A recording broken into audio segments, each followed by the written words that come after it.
Selamat datang di channel Cerita Cinta, channelnya Cerita Cinta Romantis. Sebelum lanjut, mohon dukungannya dengan like dan subscribe dulu. Ternyata aku anak orang kaya. Bagian 105. Apa? Bicara yang jelas. Rizal menatap orang yang melapor itu dengan ganas. Tuan Rizal, sejumlah besar petinju tiba-tiba menyerbu masuk. Lebih dari 200 orang kita yang jaga di luar sudah dikalahkan dan sama sekali bukan lawan mereka. Bawahan itu berkata dengan gemetar. Wajahnya penuh ketakutan dan kecemasan, yang menunjukkan betapa menakutkannya sekelompok orang yang tiba-tiba menerobos masuk tersebut. Mana mungkin? Berapa jumlah mereka? Rizal dengan paksa menekan keterkejutan di hatinya. 200 orang di luar adalah pendukung terbesarnya. Jika semua tumbang, bagaimana negosiasi ini bisa terus berjalan? Hanya sekitar 100 orang, tapi mereka semua sangat kuat. Terutama pria besar paling depan yang menjatuhkan 2-3 orang kita dengan satu pukulan. Tidak bisa dihentikan sama sekali. Begitu bawahan itu selesai berbicara, pintu ruangan VIP tiba-tiba ditendang hingga terbuka. Kemudian Baka yang kekar bergegas masuk bersama para petinju hitam dengan agresif, yang membuat semua orang di tempat langsung memandangnya. Baka. Rizal jelas mengenal Baka. Rizal sedikit terkejut begitu melihat Baka masuk, karena Baka ini adalah petinju hitam di utara kota yang sangat kuat. Kenapa bisa ada di sini? Namun dia segera tahu jawabannya, karena melihat Baka yang setelah masuk langsung melirik sekeliling dan menghampiri Erwin sambil berkata dengan hormat. Tuan Erwin, 120 petinju hitam sudah tiba. 200 orang yang mengepung di luar sudah ditangani. Mendengar ini Rizal menarik nafas dalam. 200 penjaga keamanan yang di bawahnya baru saja dikalahkan. Mustahil. Rizal masih tak percaya. Liam yang ada di sampingnya pun terkejut. Jika pria kekar yang diundang Tuan Erwin ini tidak membual, maka itu sangat luar biasa. Kerja bagus, Baka. Erwin tersenyum sedikit. Baka yang digaji 20 miliar setahun ini ternyata cukup berguna. Baiklah Tuan Rizal. Ayo kita bicarakan syarat pembebasan Sandra sekarang, kata Erwin sambil berdiri dari kursi. Saat ini situasi negosiasi telah berat sebelah, dan tentu saja sudah bisa meraup keuntungan. Syarat pembebasan Sandra? Hah, berani kau mengajukan persyaratan dengan Ragnarsson Group kami? Rizal mengerutkan keningnya, karena tidak ada seorang pun di kota Bandung ini yang pernah berani mengajukan syarat di depan Ragnarsson Group. Sepertinya kau masih belum mengerti situasi saat ini. Erwin melengkungkan bibir dan berkata dengan dingin, lalu mengisyaratkan mata pada Baka, dan Baka yang mengerti langsung berjalan menuju Rizal. Kenapa ini? Baru tinju. Kebetulan aku juga mau lihat seberapa Baka ini. Rizal sangat percaya diri dengan kemampuannya sendiri dan tidak ingin ditekan dari segi aura. Orang-orang di luar tadi membosankan. Ayo, main denganku, kata Baka, dan tinjunya yang seperti karung pasir tiba-tiba mengarah ke arah Rizal. Begitu pukulan itu diluncurkan, suara tinju menembus angin bahkan terdengar, merupakan tinju yang sangat luar biasa sekali. Rizal terkejut.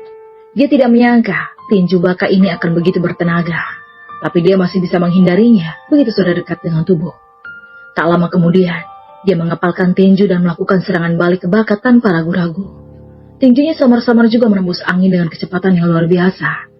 Baka tidak menghindar, jadi langsung menahan pukulan itu dengan otot-ototnya yang kuat. Rizal awalnya senang karena pukulannya kena, tapi Baka yang menerima pukulan hanya mundur selangkah dan tidak mengalami kerusakan berarti sama sekali. Hanya segini? Kau belum makan ya? Rasakan kekuatan pelukku. Begitu selesai berbicara, Baka menggerakkan kaki dan berteriak keras sambil mengayunkan tinju ke arah Rizal. Setiap pukulan menembus angin dengan kecepatan yang jauh lebih cepat dari sebelumnya. Seolah pukulan awal tadi hanyalah sebuah tes saja. Sungguh pukulan yang cepat dan kuat. Rizal terkejut sambil terus menghindar. Dia merasa pukulannya sendiri juga cepat, akurat dan tajam. Tapi kalau dibandingkan dengan Baka, jelas satu tingkat lebih rendah. Rizal terus menghindar ke kiri dan ke kanan, berpikir untuk mencari kesempatan untuk melakukan serangan balik. Tapi serangan Baka belum melemah sampai sekarang. Di hadapan serangan berturut-turut itu, Rizal dipaksa mundur berulang kali. Melihat tinjunya tidak bisa mengenai sasaran tadi, Baka tiba-tiba mengubah arah serangannya dari kepala ke perut Rizal. Rizal tak sempat bereaksi, dan pukulan Baka membuatnya mundur beberapa langkah. Begitu pukulan berhasil, Baka langsung menuju perut Rizal secara berturut-turut, membuat Rizal terpental beberapa meter jauhnya hingga terjatuh dan terbatuk beberapa kali. Ayo, lihat berapa lama kau bisa bertahan. Baka ingin maju untuk menghancurkan Rizal, tapi dihentikan oleh Erwin. Baka, kembali. Erwin berjalan mendekat dan memanggil Baka. Dia tidak ingin Rizal dibawa cacat di sini, karena itu bisa membuat negosiasi selanjutnya tidak akan mudah untuk dilanjutkan. Tuan Rizal, Anda sudah pahamkan situasinya sekarang? Rizal bangkit dari tanah sambil terbatuk. Penampilannya sangat menyedihkan, benar-benar kehilangan citra elegan sebelumnya. Tuan Erwin, sungguh rencana licik yang bagus. Aku kagum. Rizal tersenyum. Dia benar-benar tidak menyangka pemuda ini bisa mengundang Baka dan para petinju hitam dari utara kota. Rencana licikku masih banyak. Lebih baik jangan paksa aku, pakai satu persatu. Erwin mengangkat sudut mulutnya, mengeluarkan kontrak akuisisi dan menyerahkannya kepada Rizal. Boleh saja membawa Orr pergi, tapi kalian harus serahkan 20% saham Laos Group dari Ragnarsson Group. 20% saham Laos Group? Tuan Erwin sepertinya sudah incar ini dari awal. Ekspresi Rizal sangat jelek begitu melihat kontraknya, dan berpikir Erwin ini sudah jelas merencanakan cara bernegosiasi ini secara matang dengan mereka sebelum datang. Aku hanya pembawa pesan di sini, bukan untuk negosiasi denganmu. Nada bicara Erwin menunjukkan sedikit sanggahan. Setelah jeda sejenak, dia mengubah topik pembicaraan. Tentu saja kau boleh berdiskusi dengan CEO-mu dulu, tapi aku cuma kasih 1 hari. Kalau aku tidak dapat kabar besok pada jam yang sama, akan kulempar Orr ke sungai Cilencang. Kau berani? Rizal mengamuk dengan marah. Dia tidak menyangka Erwin ini akan seberani itu sampai putra kedua orang terkaya di kota Bandung juga berencana dibuang ke sungai Cilencang untuk jadi santapan ikan. Kalau terdapat jawaban besok, kita lihat saja aku berani atau tidak. Melihat ini Rizal tidak bisa menahan diri dan menggigil. Erwin tidak tampak seperti iblis. Tindakan dan ucapannya sangat kejam. Tapi pada saat ini dia tidak punya pilihan selain setuju. Baiklah, tapi aku harus laporkan masalah ini pada CEO. Aku akan segera kasih jawaban begitu berdiskusi selesai. Rizal ingin kembali dan berdiskusi dengan CEO tentang cara menangani masalah ini. Baiklah, Liam, antar tamu kita pergi. Erwin berkata dengan keras, lalu Liam mendatangi Rizal dan memberi isyarat silahkan. Rizal menunggu sedingin, lalu berjalan keluar. Begitu Rizal tiba di pintu dan melihat para penjaga keamanannya babak belur, dia merasa terkejut sekaligus marah. Ragnarsson Group sudah lama tidak pernah mengalami kekalahan seperti ini. Ayo pergi. Rizal membawa semua orang pergi dengan wajah merah. Di dalam ruang VIP, setelah Rizal pergi, Erwin menyerahkan beberapa kontrak pada Liam dan memerintahnya. Kontrak akuisisi selama ini harus ditandatangani oleh Orr. Kau seharusnya punya cara untuk membuatnya tanda tangan. Semua kontrak akuisisi ini adalah kontrak untuk akuisisi aset Orr. Selama ditandatangani, maka total aset bernilai beberapa triliun milik Orr akan pindah ke tangan Erwin, yang selanjutnya dapat memperkuat perusahaan investasi Orley milik Erwin. Baik Tuan Erwin. Setelah kejadian ini, Liam menjadi semakin yakin dengan Erwin, dan tentu saja tidak berani mengabaikan perintahnya. Erwin tidak ingin membuang waktu pada masalah Orr ini, karena dia harus ke rumah Lina untuk makan bersama nanti. Lucas pernah bilang punya masalah penting yang ingin didiskusikan, jadi Erwin menyerahkan masalah sepele seperti kontrak akuisisi untuk ditandangani oleh Liam, dan Liam itu dulunya dari organisasi kejahatan, jadi pasti punya cara untuk memaksa Orr untuk menandatangani kontrak itu.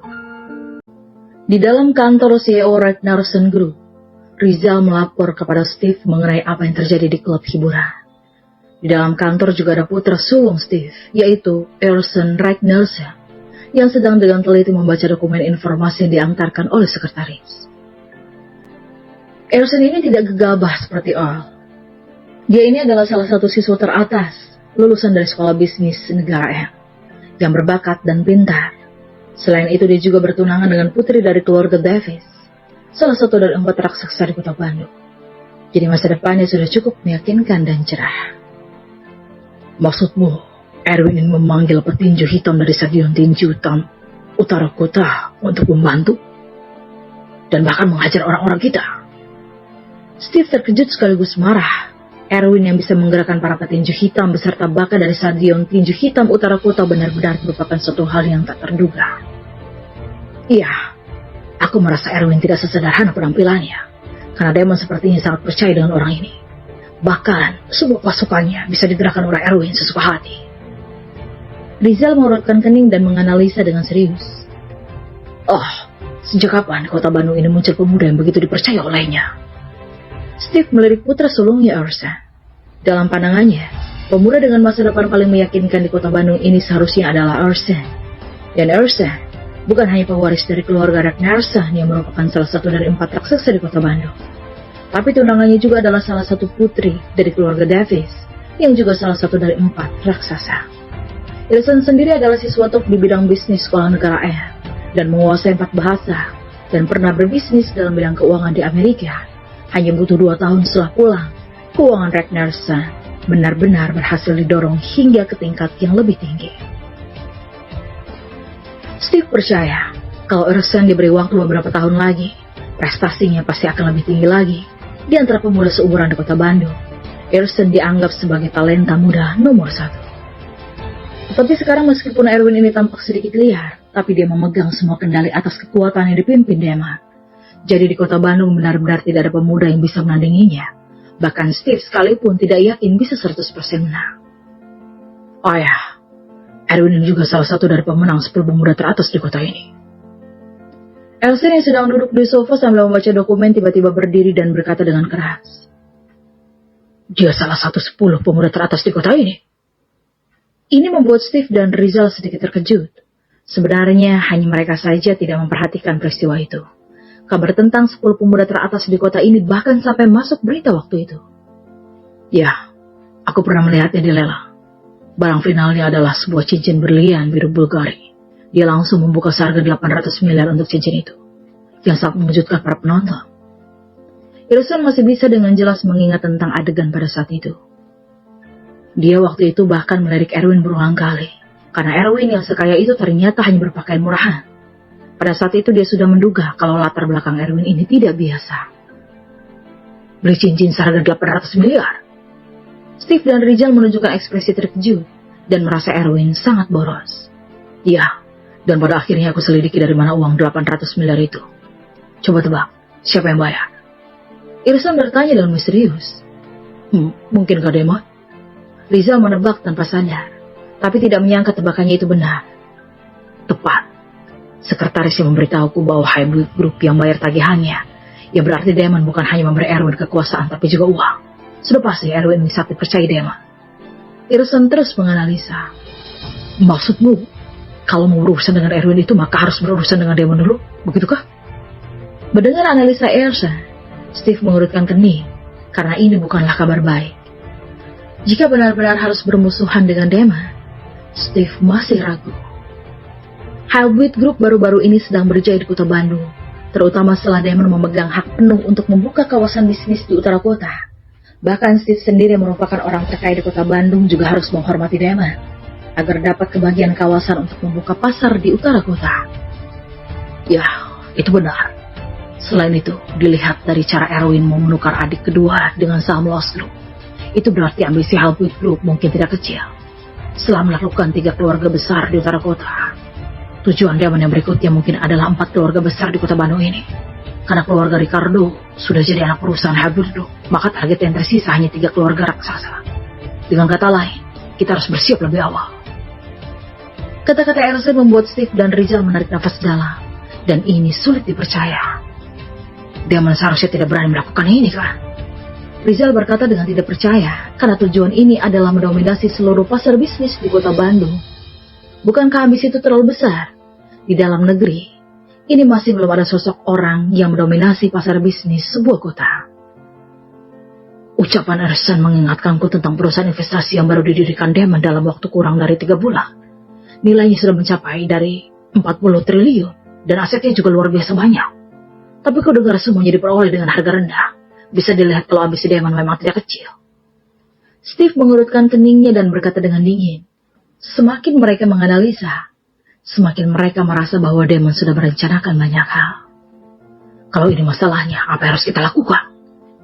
Rizal juga memikirkan kemungkinan ini jika semua benar. Maka pencapaian Demon sangatlah menakutkan. Ayah, kurasa sudah waktunya bersatu dengan keluarga lain untuk melawan Hybrid Group. Kalau tidak, suatu hari nanti Ragnarsson Group kita pasti tidak akan bisa bertahan di kota Bandung. Irsan mengungkapkan ide berani di dalam hatinya. Bergabung dengan keluarga lain untuk melawan Hybrid Group. Rizal dan Steve sama-sama terkejut dengan ide itu. Ternyata anak muda memang lebih agresif.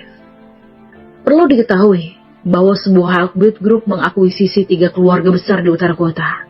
Industrinya sudah menyumbang 1/4 total industri yang ada di kota Bandung. Dan setelah akuisisi totalnya menjadi 1/3 yang ada di kota Bandung. Jadi akan sulit untuk menghadapi perusahaan raksasa ini secara langsung. Walau pada akhirnya bisa menang sekalipun, kerugian yang dialami pasti tidak akan kecil sama sekali. Ya, kurasa pasti ada banyak keluarga dari perusahaan yang dirusak oleh Hybrid Group sebelumnya. Begitu kita bersatu, mereka pasti akan ikut bergabung pertama. Selain itu, kita bisa menggunakan pinjaman bunga keluarga Regnasa yang lebih rendah dari pasar sebagai keuntungan menjadi anggota untuk menarik peminat dari perusahaan lain. Mungkin keluarga Davis yang memiliki satu-satunya pelabuhan di kota Bandung juga akan membuat perusahaan di bidang perdagangan luar negeri memilih untuk bergabung juga. Irsan menganalisa selapis demi lapis dan menjelaskan keuntungannya. Mendengar hal itu, Steve dan Rizal tanpa sadar mengangguk. Tapi sebagai CEO grup, Steve tidak berani membuat keputusan seperti itu dengan enteng. Lagi pula, begitu keputusan ditentukan, kemungkinan itu akan mengarah pada serangan balik dari Damon. Maka situasinya akan sulit dikendalikan. Biar aku pikirkan sekali lagi. Steve mengerutkan keningnya. Tuan CEO, bagaimana dengan kontrak akuisisi dari Erwin untuk menukar ore? Kata Rizal sambil mengeluarkan kontrak yang diberikan Erwin tentang akuisisi 20% saham Laos Group. Tanda tangan saja. Steve belum memutuskan untuk menghadapi Damon secara langsung. Bermusuhan hanya karena masalah ini benar-benar tidak sepadan. Kecuali memang terpaksa dan tidak bisa mundur lagi. Itu mungkin akan membuatnya memilih untuk membangun aliansi bisnis seperti yang dikatakan oleh Ersan untuk melawan Hybrid Group. Saat ini Steve masih butuh Damon untuk memasuki pasar distrik bisnis di utara kota. Jadi anggap saja 20% saham Laos Group sebagai hadiah untuk Damon. Oleh karena itu, dia menandatangani kontrak akuisisi itu. Dalam pandangan Ersan, ini sedikit memalukan. Ayahnya tidak setuju dengan idenya, jadi dia terpaksa harus mencari cara sendiri sebagai talenta muda nomor 1 di kota Bandung. Dia tidak ingin melihat ada pemuda seumuran lain yang lebih baik darinya. Bersambung.